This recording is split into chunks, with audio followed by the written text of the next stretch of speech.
Hello बच्चों, चलिए प्रश्न देखते हैं। स्वपरागण के 3 लाभ लिखिए। तो आइए सबसे पहले जानेंगे हमारे प्रश्न की मुख्य अवधारणा। हमारे प्रश्न की मुख्य अवधारणा है स्वपरागण। स्वपरागण के लाभ हमें बताने हैं।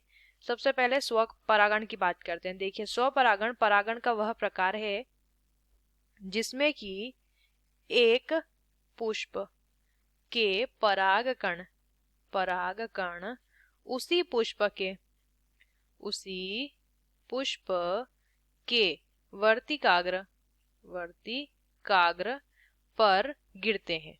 इस प्रकार के जो पुष्प होते हैं, ये पुष्प कैसे होते हैं? द्विलिंगी होते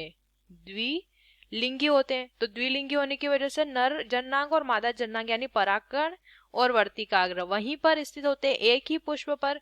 तो एक ही पुष्प पर यानी उसी पुष्प के परागकण उसी पुष्प के वर्तिकाग्र पर गिरते हैं और इस प्रकार से इनमें क्या देखने को मिलता है? प्रजनन देखने को मिलता है, या फिर हम कहेंगे इस प्रकार का इनमें क्या परागण देखने को मिलता है। तो इस प्रक्रिया को क्या कहते हैं? इस प्रक्रिया को स्वपरागण के नाम से जाना जाता है। अब इसके लाभ क्या है वो भी जान लेते हैं। प्रश्न में हमें लाभ पूछे गए हैं तो यहाँ लिख लेंगे लाभ। इस प्रक्रिया के 3 लाभ हमें बताने, ठीक है। सबसे पहले तो इसमें इस प्रक्रिया में अधिक संख्या में परागकण की आवश्यकता नहीं होती है। परागकण की आवश्यकता नहीं होती। कम संख्या में यदि परागकण पुष्प पर बन रहे हैं तो उसमें आसानी से क्या हो सकता है? उसमें आसानी से स्वपरागण हो जाएगा। तो यहाँ पे परागकण ज्यादा नहीं चाहिए होंगे। दूसरा लाभ ये होता है कि परागकण जो है वो नष्ट हम नहीं लिखेंगे, हम कहेंगे परागकण का जो व्यय होता है वो व्यय इसमें कम होता है, यानी परागकणों का जो नुकसान रहता है वो ज्यादा नहीं होता है।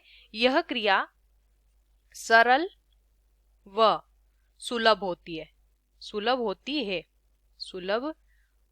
है और इस प्रक्रिया में माध्यम की आवश्यकता नहीं रहती। माध्यम भी आवश्यक, जैसे कि जल हो गया, वायु हो गई, पर परागण में जैसे चाहिए होता है, यहाँ पर माध्यम आवश्यक नहीं होता है, ठीक है।